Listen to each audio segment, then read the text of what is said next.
13.1 का question number 6 तक clear कर लिया था। तो चलिए आज हम लोग स्टार्ट करने वाले हैं क्वेश्चन नंबर 7 से। देखिए 7 में 3 क्वेश्चन दिए हुए हैं, जिसमें फर्स्ट क्वेश्चन आपका बोर्ड पे लिखा हुआ है, कहता है find c of Rolle's theorem where f of x is equal to sin x and c belongs to 0 to पाई, यानी c का मान 0 और पाई के बीच में होना चाहिए। तो c का मान निकालना है रॉस थ्योरम से। तो चलिए हम लोग इसका फटाफट सॉल्यूशन करते हैं। लिखेंगे given that f of x is equal to what sin x, ठीक है, और लेट कर लेंगे a का मान ये और b का मान ये, यही ना इंटरवल है, तो लेट कर लीजिए a का मान 0 और b का मान पाई। तो लिखेंगे चूंकि sin x is a continuous function, जो इंटरवल है वो इंटरवल लिख दीजिए, इन इंटरवल 0 से पाई। तो जब sin x तो हर एक एंगल के लिए कंटिन्यूअस है, ठीक है, sin x जब कंटिन्यूअस है इतना के बीच में, तो sin x f of x के बराबर नहीं है, इसीलिए f of x भी कंटिन्यूअस हो गया। इसलिए f of x is continuous in close interval 0 से पाई। ये स्टेप 1 कंप्लीट हो गया। लिखेंगे एंड चूंकि f of x is equal to sin x है, इसको डिफरेंशिएट कर दीजिए विद रिस्पेक्ट टू x, तो f डैश x बराबर का हो जाएगा cos x। क्लियर? अब ये जो है एक फाइनाइट वैल्यू देगा इन इंटरवल, ध्यान रहे ऊपर इंटरवल लिखना है इसमें 0 से पाई, यानी 0 से पाई के बीच में कोई भी मान अगर आप इसमें रख देते हैं x के जगह पर, तो वो एक निश्चित मान देता है, इसलिए एक फाइनाइट वैल्यू हो गया। और इसी कारण से f of x is differentiable in open interval 0 से पाई। ये दूसरा कंडीशन सेटिस्फाइड हो गया। लिखेंगे नाउ f of a का मान निकालिए, यानी f of 0 का मान निकालिए। तो f of 0 बराबर ऊपर लिख देते हैं, चलिए f of 0 बराबर f of x का मान क्या है sin x, तो डाल दीजिए x की जगह पर 0, sin 0 का मान क्या हो जाता है 0। फिर आता है f of b का मतलब f of पाई निकालिएगा, तो f of पाई बराबर sin पाई, और sin पाई का मान भी सॉल्व करिएगा तो 0 मिलता है। तो यहाँ देखने को क्या मिला है कि f of 0 और f of पाई का मान दोनों बराबर हो गया। तो यहाँ पे रॉस थ्योरम का तीनों कंडीशन सेटिस्फाइड हो जाता है। तो लिखेंगे here all the conditions of Ross theorem, all the conditions of Ross theorem are satisfied,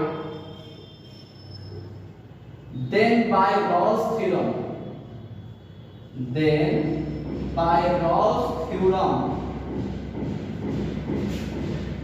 there exists a point C between A and B such that A और B इस प्रकार से है कि f डैश c बराबर क्या होता है 0, n अपन मिला हुआ है। तो f डैश x का मान देखिए कितना है, दिख रहा होगा तो cos x, तो यहाँ पे x के जगह पर c रख दीजिए, तो cos c बराबर क्या हो जाएगा 0, और यहाँ से cos में कितना का मान 0 होता है वो निकाल लीजिए। इधर हम मिटा देते हैं, आप इसको नोट कर लीजिए।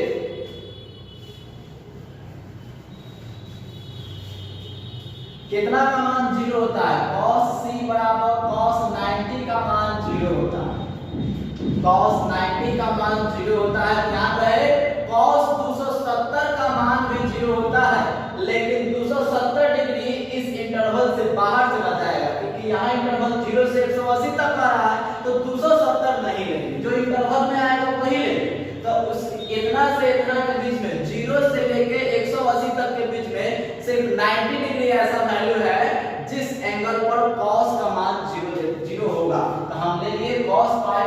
2, इसीलिए c बराबर पाई बाय 2 आ गया, जो कि बिलोंग कर रहा है 0 से पाई के बीच में। तो c का मान कितना निकल के आ गया, पाई बाय 2। तो इस प्रकार से क्वेश्चन सॉल्व हो गया। तो चलिए जल्दी से इसको नोट कर लीजिए, हम लोग इसका सेकंड क्वेश्चन की तरफ चलते हैं।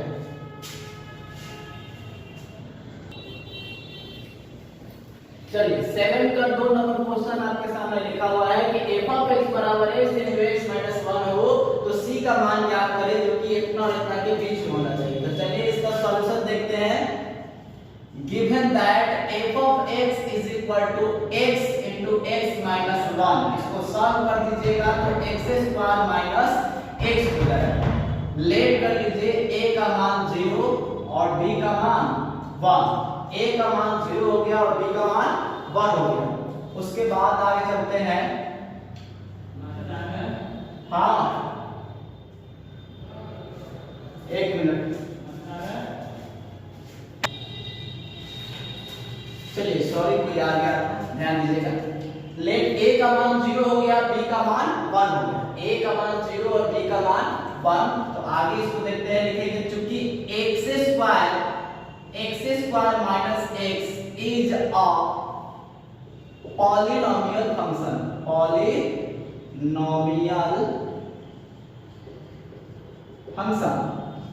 पॉलिनोमियल फंक्शन हमने सिखाया है कि पॉलिनोमियल फंक्शन हमेशा कंटीन्यूअस होता है ना। इसीलिए f of x is a या f of x is continuous in close interval 0 से 1 होगा ना, 0 से 1 लिखेंगे। And f of x is equal to x² minus x है, इसीलिए इसको डिफरेंशिएट कर दीजिएगा विद रिस्पेक्ट टू x। तो f डैश x बराबर हो जाएगा 2x minus 1 is equal to एक फाइनाइट वैल्यू देगा इन ओपन इंटरवल 0 से 1। 0 से 1 के बीच में रखिएगा, इसमें कोई भी मान लीजिए एक फाइनाइट वैल्यू दे देगा। तो इसलिए f of x is differentiable in close interval, sorry open interval 0 से 1। लिखेंगे नाउ f of a का मान 0 है, तो f of 0, तो f of 0 बराबर निकालिएगा तो 2 into 0 minus 1 बराबर क्या दिया, -1, यही ना है, सॉरी x² minus x है ना, हम यहाँ रखते हैं।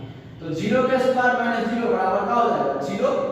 और f of b निकालेंगे, f of b बराबर f of क्या है, 1, इसीलिए f of 1 बराबर हो जाएगा 1 का स्क्वायर माइनस 1 यानी 0। इसीलिए f of 0 और f of 1 क्या हो गया, बराबर। लिख दीजिए here all the conditions of Rawls theorem are satisfied, then by Rawls theorem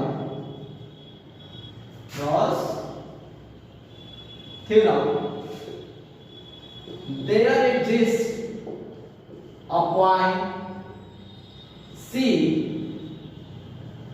between A and B such that f dash c बराबर 0।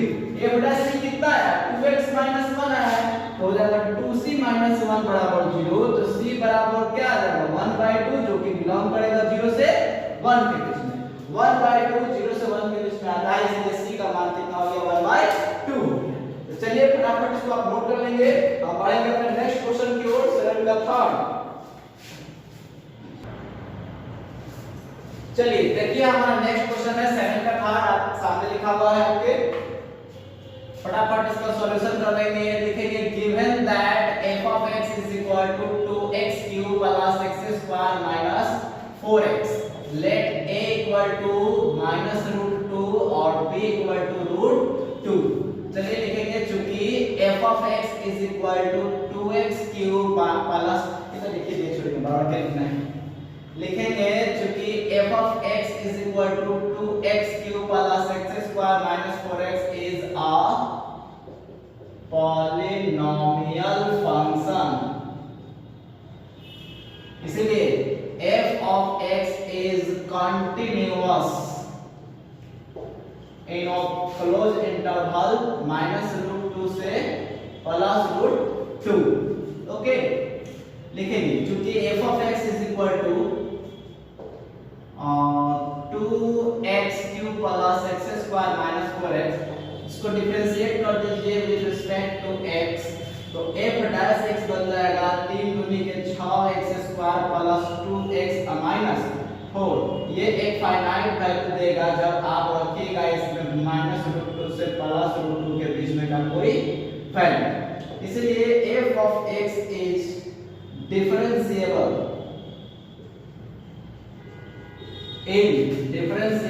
in open interval minus root 2 से root 2.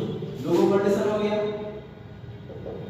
लिखेंगे नाउ f of a यानी कि f of minus root 2, तो f of minus root 2 बराबर जब निकालिएगा तो 2 minus root 2 का होल क्यूब प्लस रूट 2 का होल स्क्वायर माइनस 4 इंटू यहाँ माइनस रूट 2 का होल स्क्वायर हो जाएगा 4 इंटू माइनस रूट 2.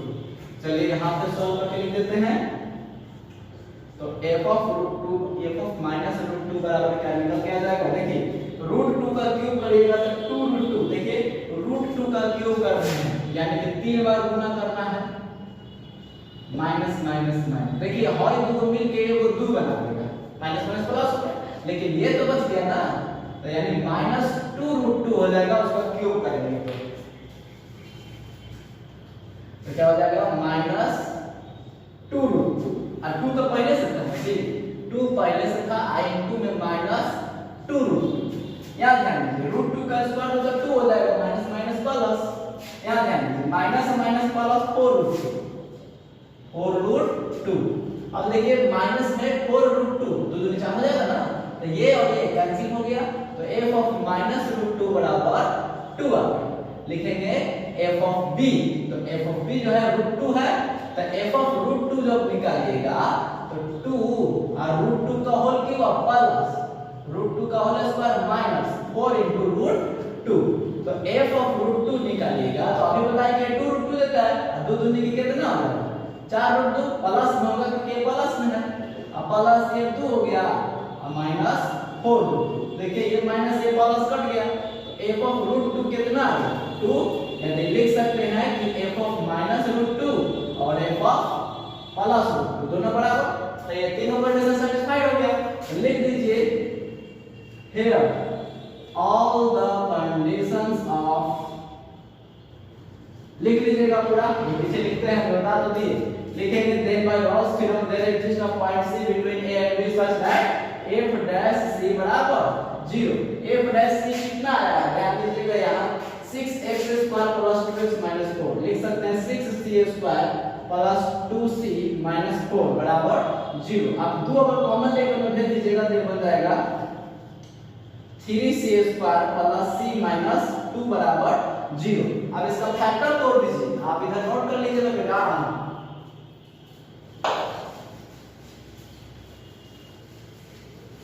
इसका फैक्टर जो तोड़िएगा तो हो जाएगा 3c square plus 3c minus में 2c और माइनस में 2 बराबर 0. देखिए 3 दूनी के 6 हो जाएगा, घटाइएगा तो एक c बच जाएगा. 3c ले लीजिए कॉमन तो कितना हो जाएगा c प्लस 1 माइनस 2 ले लीजिए कॉमन c प्लस 1 बराबर 0. तो 3c c प्लस 1 ले लीजिए कॉमन तो कितना हो जाएगा 3c माइनस 2 बराबर 0. तो c बराबर निकालेगा तो माइनस 1 आएगा और 2/3 आएगा. ये वाला रखिएगा तो -2 और ये वाला रखिएगा तो प्लस में 2 जाएगा बटा 3 2/3. तो इस प्रकार से दो को मान आया है. देखते हैं कि दोनों मान सही है कि कोई एक मान सही होगा. हमारा वैल्यू है -1.41 से लेकर प्लस 1.41 तक. ये √2 का मान है 1.41 √2 का मान होता है. तो देखिए -1 पॉइंट समथिंग से लेकर प्लस 1 पॉइंट समथिंग तक है. तो देखिए -1 पॉइंट समथिंग से पहले ये आउ बढ़िएगा ना -1 आएगा तो फिर 0 आएगा तो ना फिर 1 तो 1.4 ऐसे आएगा. तो -1.4 से +1.4 के बीच में -1 आ रहा है, तो -1 करेक्ट हो जाएगा। अच्छा 2/3 की बात करते हैं। 2/3 को जब काटिएगा तो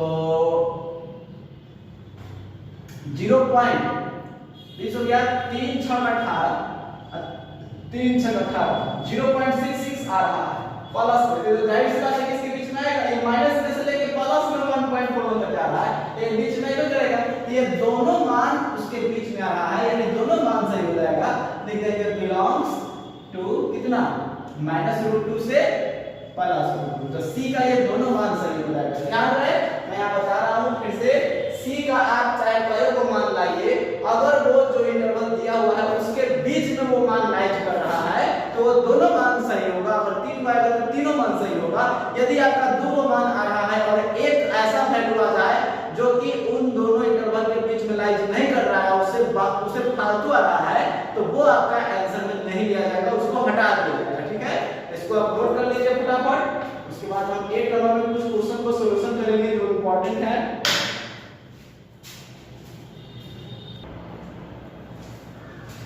चलिए बढ़ते हैं अपने नेक्स्ट क्वेश्चन की ओर। देखिए क्वेश्चन नंबर 8 का 4 लिखा हुआ है।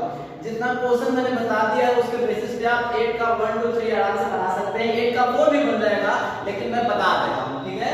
8 का 4 और 5 मैं बता दूंगा, बाकी आप खुद से कर लीजिएगा। f(x) दिया हुआ है, लिखेंगे given that f(x) e⁻x sin x minus cos x। Let कर लीजिएगा, a का मान π/4 और b का मान 5π/4। लिखेंगे चूंकि f(x) चाहे लिखेंगे चूंकि e⁻x sin x and cos x are continuous function।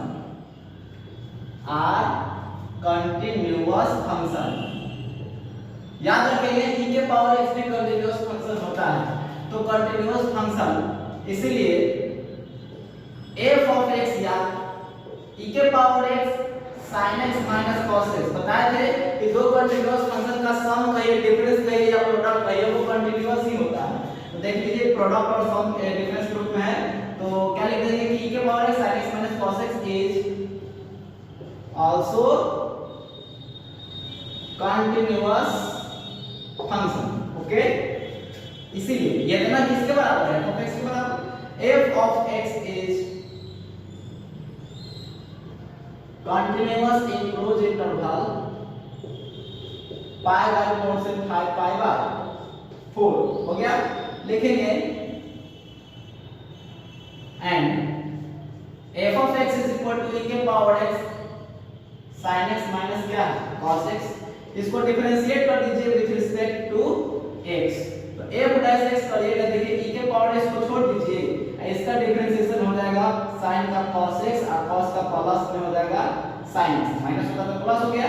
अच्छा देखिए sin x minus cos x को छोड़ दीजिए, e⁻x का डिफरेंशिएशन e⁻x, तो f'(x) बराबर देख लीजिए e⁻x को कॉमन ले लेते हैं तो cos x plus sin x plus sin x minus cos x, cos x से cos x कैंसिल, तो sin और sin मिलके कर्व हो जाएगा 2 sin x, यानी 2e⁻x sin x, 2e⁻x sin x हो गया। क्लियर, ये हो गया f'(x) का मान। अब निकालते हैं f ऑफ, पहले इसको लिख देते हैं, f'(x) इज इक्वल टू क्या हो जाएगा 2e⁻x sin x is equal to, ये भी फाइनाइट वैल्यू देगा इन ओपन इंटरवल π/4 से 5π/4। सुन के लिख लीजिएगा थोड़ा, लिखेंगे नाउ f ऑफ a का मतलब π/4, f ऑफ π/4, तो f ऑफ π/4 जब निकालेंगे तो कितना हो जाएगा देख लीजिएगा, e⁻π/4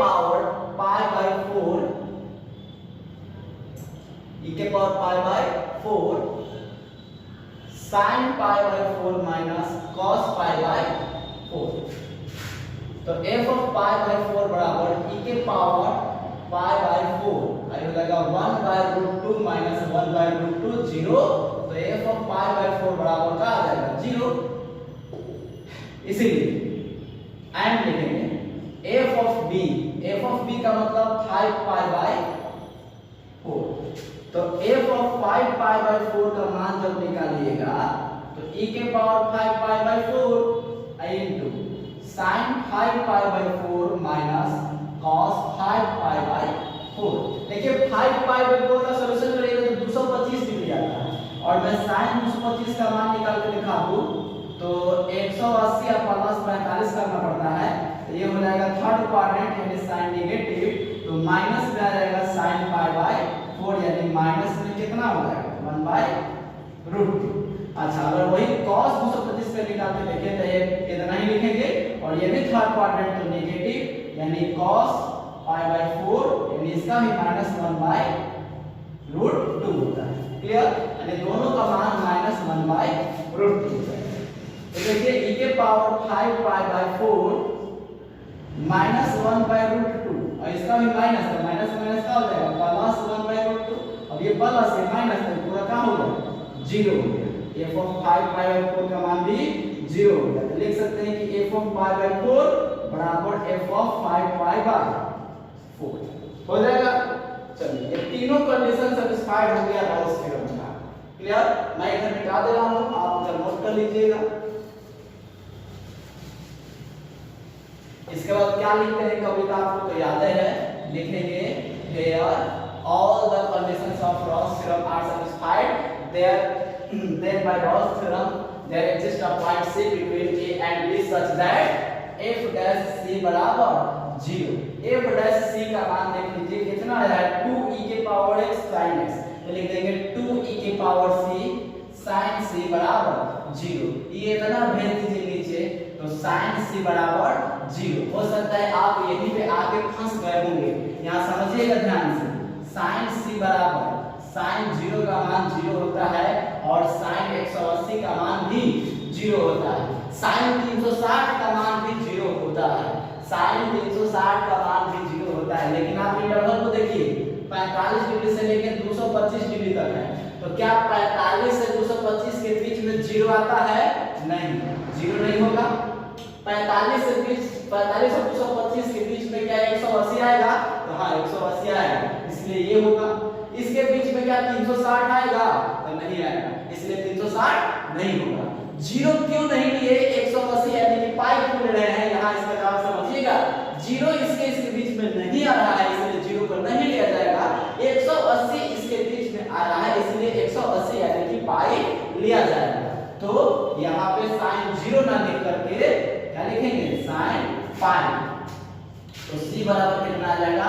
pi belongs to open interval pi by 4 से 5 पाई बाय 4। ओके, इसके बीच में पाई आ रहा है, इसलिए पाई आंसर होगा, 0 नहीं होगा। आप इसको नोट कर लीजिए। एक और लास्ट क्वेश्चन में बता दे रहा हूं।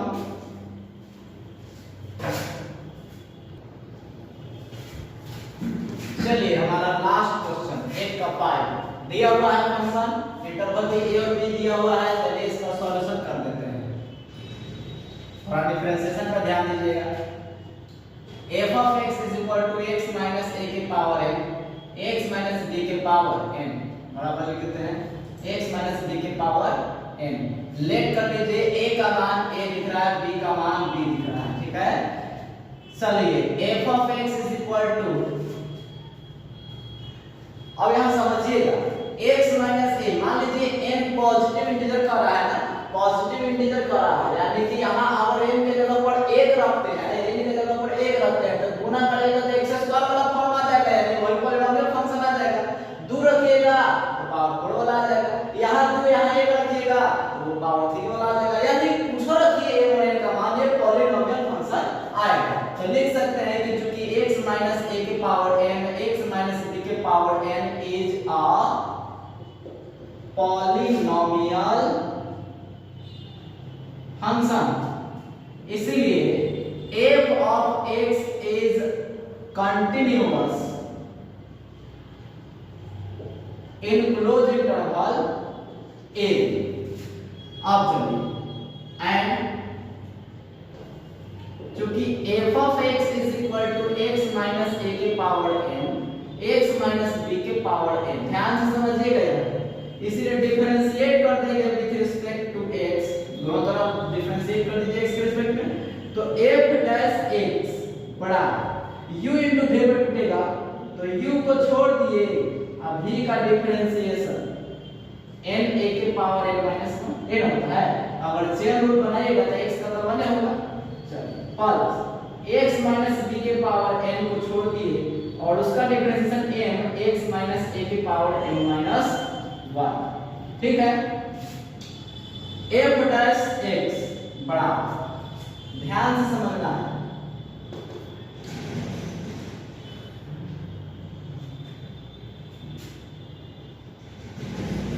x पहले तोड़ देते हैं, x माइनस a के पावर m n आगे, x माइनस b के पावर n, देखिए माइनस में वो 1 है तो उसको हम नीचे लिख सकते हैं ना, x माइनस b लिखा था, जैसे कि x के पावर 10 के पावर 4 बाई 10 लिखा रहता है, तो 10 के पावर 4 माइनस 1 होता है ना, कहता है ना 10 के पावर 3 होता है, तो उस माइनस को नीचे लिख सकते हैं। उसी प्रकार से यहाँ पे हम लोग पावर माइनस 1 में है उसको नीचे लिख दिए, प्लस देखिए x माइनस b के पावर n इनटू m को पहले लिख दीजिए,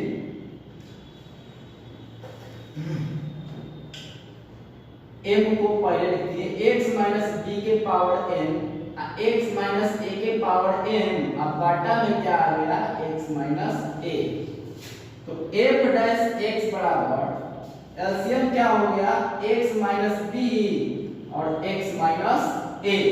अच्छा x माइनस b जब कैंसिल हुआ तो x माइनस a जाके इसमें गुना होगा, तो देखिए पावर में जाके जुड़ जाएगा ना, तो n x माइनस a के पावर m प्लस 1 इनटू में x माइनस b के पावर n। ध्यान से समझना है, x माइनस a खत्म हुआ तो x माइनस b से गुना होगा तो इधर पावर में जाके वो जुड़ जाएगा, तो m x माइनस b के power n plus 1 into x minus a के पावर m। ठीक, चलिए ये हो गया एक डैश x, एक आप और करते हैं, कॉमन ले सकते हैं आप x माइनस b के पावर n और x माइनस a के power m, f dash x बराबर, ध्यान समझिएगा x माइनस a के power m x minus b के पावर n कॉमन उठा रहे हैं, तो यहाँ n बचेगा, ध्यान दीजिएगा एकरा में x माइनस a के पावर n प्लस 1 था, तो पावर n कॉमन लेते a वो इसे का बचत है ना, तो वहां पे x माइनस a बच जाएगा, ये वो x माइनस a बच जाएगा, और यहाँ e का कॉमन हो गया है, प्लस यहाँ m बचेगा, m बचेगा, x माइनस b के पावर n कॉमन होता है, एक बचल है ना, x माइनस b बचल है, और ये तो कॉमन हो गया है। चलिए अब बाटा में क्या है x minus a into x minus b, कितना हो गया इज इक्वल टू लिख दीजिए फाइनाइट इन ओपन इंटरवल 0 से सॉरी a से b, x के जगह पर a और b के x के जगह पर अगर आप इन दोनों के बीच में से कोई भी वैल्यू रखते हैं तो वो एक फाइनाइट वैल्यू देगा। चलिए आगे बढ़ते हैं, इसीलिए f of x is differentiable in open interval क्या a से b।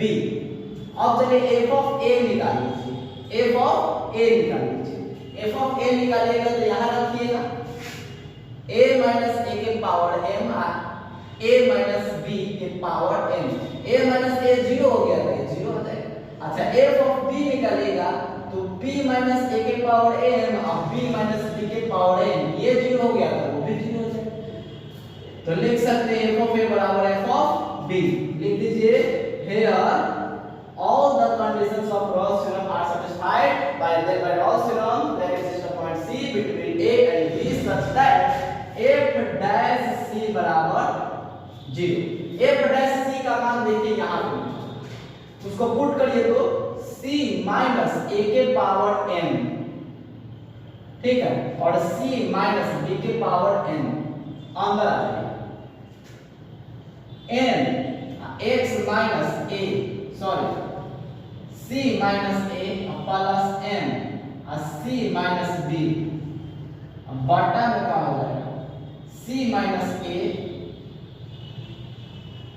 into c minus b बराबर का बच्चा 0। ठीक है, आप इसको नोट कर लीजिए, हम इधर मिटा कर लिखते हैं। मिटा ना, चलिए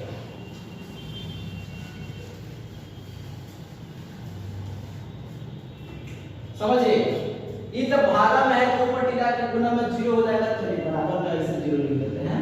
ये ऊपर भागा में तो ऊपर टिका के 0 हो गया। अच्छा, तो बचा क्या?